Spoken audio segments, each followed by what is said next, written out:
Hi, thank you. Thank you so much. And thank you, everybody, for having me here today. I'm going to share with you the DISC model of human behavior, and I'm really only going to spend about 10 or 15 minutes because honestly, your time is valuable, and I do not want to take up more time than necessary, but I really want you to get the information you need to be able to make an informed decision. So, in order to demonstrate this idea, I'm going to use a case study. And this case study is very important to me. It is near and dear to my heart. It is my family. I was first introduced to the idea of DISC in 2004. And through understanding DISC, it completely changed the lives of me and my family. Now, I'm going to let you all take just a second to pity me for a second. I had 2 teenage girls. Feel worse for my husband, who was the father of 2 teenage girls and me, right? None of us understood each other. We didn't get it. We didn't understand how we communicated. We didn't understand how we thought. All I knew was that in my house, I ruled supreme. My oldest daughter didn't agree with me, and I didn't get it, because when I was growing up, my parents ruled supreme.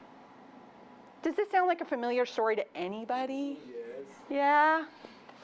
So let me show you how DISC can help you break down those barriers so that we can all communicate more effectively, not just in our homes and our family, which is the case study I'm going to use, but also in our workplaces. Because how many times has it felt in your workplaces where somebody just isn't doing a great job at something? Right? We've all had those moments. And it's not because they're a bad person. It's not because they don't know the work. But clearly there's kind of some disconnect, something missing. So let's talk about that. Let's start at the beginning. And in the beginning, God created the universe and the world that everybody lives on. Are we with me so far? Yeah?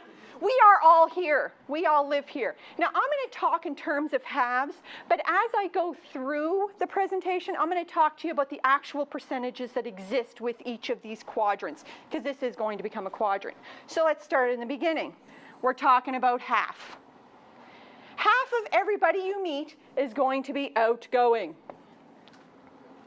The other half are going to be reserved. Again, we are using halves for the purposes of dividing out our circle for a visual representation. What this represents is how quickly people tend to process and relay information. So if you are outgoing, you are going to receive information quickly, you're going to make a decision, and you're going to move forward. You're also probably going to talk a little faster, like me. Reserved people. Reserved people want information. They want to take their time.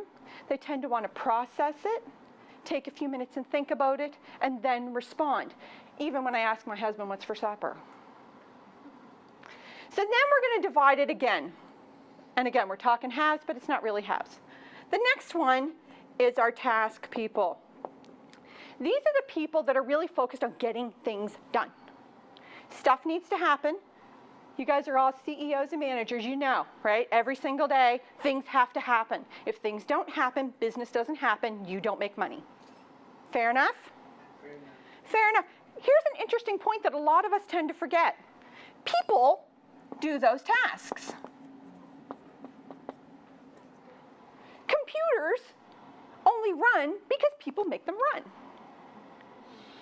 So really, when it boils right down to it, everything is important, everything is vital, everything is equally valuable.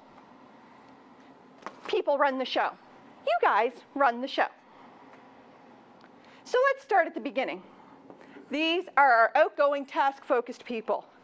These are our direct people. Give me what I need to know. Give it to me now.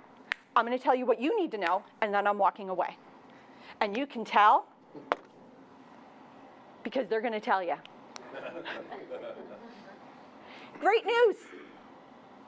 Only 10%. It's a loud 10%.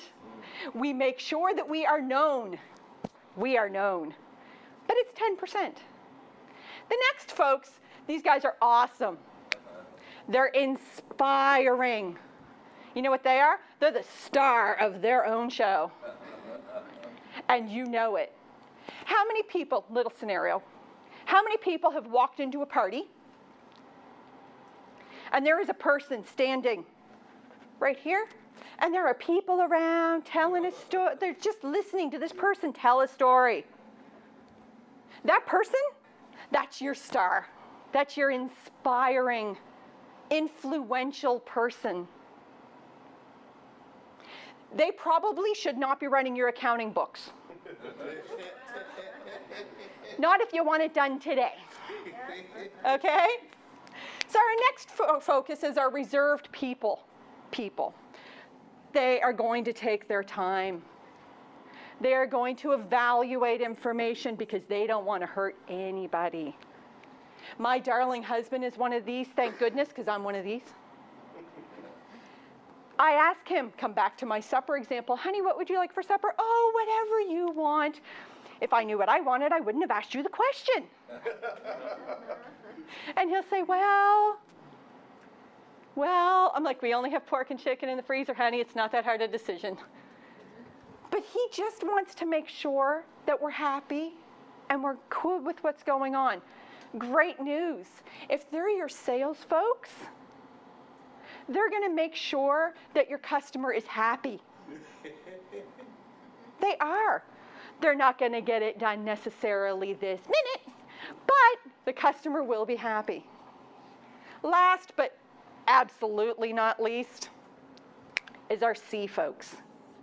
These guys are cautious. They're going to take their time. They're going to get information. They're going to make sure that it's right. They're going to make sure it's on point. They're going to question everything you do because they want to make sure that when they make the decision, it is the right decision.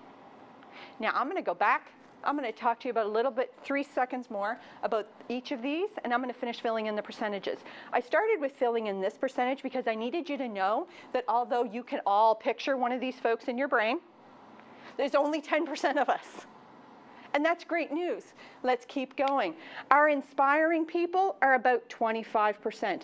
Again, you just notice them because there's the star.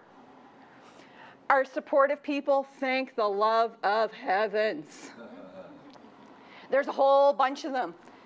You may not see them and you may not hear them, but they're the ones standing right behind you, holding onto your shoulder, saying you can do it. And again, these guys, thank goodness, these are your accountants. These are the guys that you want making sure that your books are right, because at the end of the day, your revenue and expenses and all that stuff, you want that to be right, and they're at 20%. So knowing this information, we can then tailor the way that not only we speak to our friends and our family and our coworkers, but understand that the way they speak to us is going to be different based on where they fall. Let's go back to my case study. I am here. This is me. I think you guys have all figured this out, right? I'm a fairly outgoing person. I talk fast. I receive information quite fast. I give feedback quickly. Is everybody on board with that? Yeah. Awesome. My loving husband is here. It takes a little bit of time. He makes sure that everything's right. He makes sure he's not going to offend anybody or hurt anybody. And that's great. We want him to do that. He's the father of 2 teenage girls and puts up with me. We need him here. We really do. But now that I understand that, when I ask him a question, I can, be quiet and wait for the answer. Because sometimes silence matters. And he taught me that. Then I have one lovely daughter who's here. She is all about getting stuff done. And it really doesn't matter to her that people have to do it, because you know what? If she wants it done right, she'll do it herself anyway. Because that's the way she is. So if I'm talking to her, I'm going to talk to her about success. I'm going to talk to her about goals. I'm going to talk to her about making sure that we achieve whatever it is that we're trying to achieve. These are words, these are power words for her. My other daughter, she's here. I start talking about achieve, goals, success, making things happen. She's snoring on the floor because all she hears is work and boring. and that's not good for her. But for her, we can talk about dreams, we can talk about fun, we can talk about all the people that she's going to meet and how much we're going to be able to get things done. So in just this very brief moment, our direct people, our outgoing, task-focused, our inspiring people, our outgoing people, our supportive folks, our reserved people, and our cautious folks, our reserved task people. We would not talk to all of these folks the same way, and we shouldn't expect them to all speak to us in the same way. I hope that this information will help you in your workplace. If you are interested in having me come in and speak with your teams, I'm going to be in the back of the room with some business cards, and I'll be happy to set up a follow-up appointment. Thank you and have a great day.